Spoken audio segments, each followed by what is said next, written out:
one connected question there. And this changes in mindset as your position in the journey evolves. How important is it, Ruchita, for people to shout out and celebrate their successes? A lot of people, and I'm not going to use gender cards here, but especially a lot of my women friends that I know have spoken to me so many times on an actual issue that they face, that they are always in two minds in celebrating their successes. They're always in two minds to say that should they go across and scream out what their achievements are? Will they go across and be mistaken for someone trying too hard? Will they be mistaken for someone who's trying to go across and be too loud? And at the same time, they come back and say that their male colleagues and their male friends are unabashed about their achievements, even though it might be much lower. So I don't want to go into the gender card here at all. I want to go into absolute agnostic mindset. Yes. Irrespective of being a woman or a man, how important is it to shout out your successes while you grow? And does it change as you keep growing senior? Yeah. Because there are two things there, right? One is, because you have to go to a level, it's important for people, the ecosystem, people who matter in this ecosystem know what you're doing. Yeah. And therefore, once you've reached a level, maybe you are, not needed to outline that much more. Yeah. But one more thought there is that even when you're a senior, Yeah. shouting out successes and taking everyone together as a part of that success is equally important for the morale of the team. Yes. Because the team keeps getting built on that breadth of that DNA of morale. Absolutely. So take us a bit through that as well. Yeah. So I think a balance, it's one straight answer is yes, it's important. Has to be done. But choose your own personal comfort and style.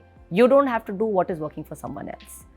Also, I find that, especially as you grow senior, if you're going to be the one who's talking about your successes a lot more, you could run the risk of either appearing as arrogant or as somebody who's not a leader actually, because you're not letting the team shine, or as someone who's just full of himself or herself, right? So you have to definitely let people know what your value is. But you can do it in your own style. You have to be more sophisticated about it. And I think that's something that changes and evolves as you grow more senior. It has to be fairly high degree of sophistication versus earlier maybe not. Yeah. And being your own brand manager is extremely important. At all levels? At all levels. And I say this because now I'm in marketing, right? We help brands become brands.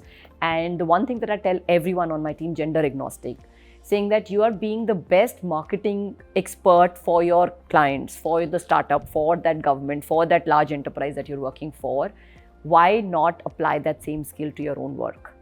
And so yes, it is very important. And another analogy I'll give you, right? When we were studying, we were in a smaller cohort size. We were in a class of 40, 50, and the teachers had, the job description required them to go and look for the gems.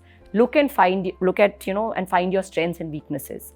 In large organizations, there are lakhs of people, there are thousands of people. This is not necessarily a job description, right? So if this is not a job description of the person above you, if you are in that organization that has that, setup, then you are left to your own devices.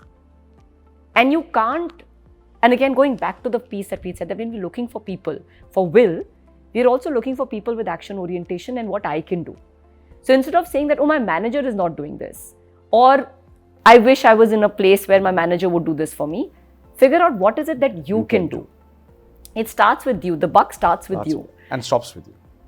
It may not stop with you. You may still need your manager in a large organization. But for your PNL, for your PNL, it stops with you. Yes, yeah. But you can't depend on someone else. You have to be taking charge of your own career, right? Like for your work, if you're expected to be an owner operator, for your own career growth, you also have or your personal growth, you have to also be having that same owner operator mindset, and you have to be very, very discerning about it. So it's important. So for anyone who says it's not important, I don't think that is a practical advice, because either you're an entrepreneur trying to get more customers to know you, or get more investors to know you, or just your employees in your company to feel good about being there, or you're an employee who's working in an organization. Most organizations are the work that we're doing is all team effort, right? And it's important to make the team shine, But within the team, chances are you have a differentiating factor.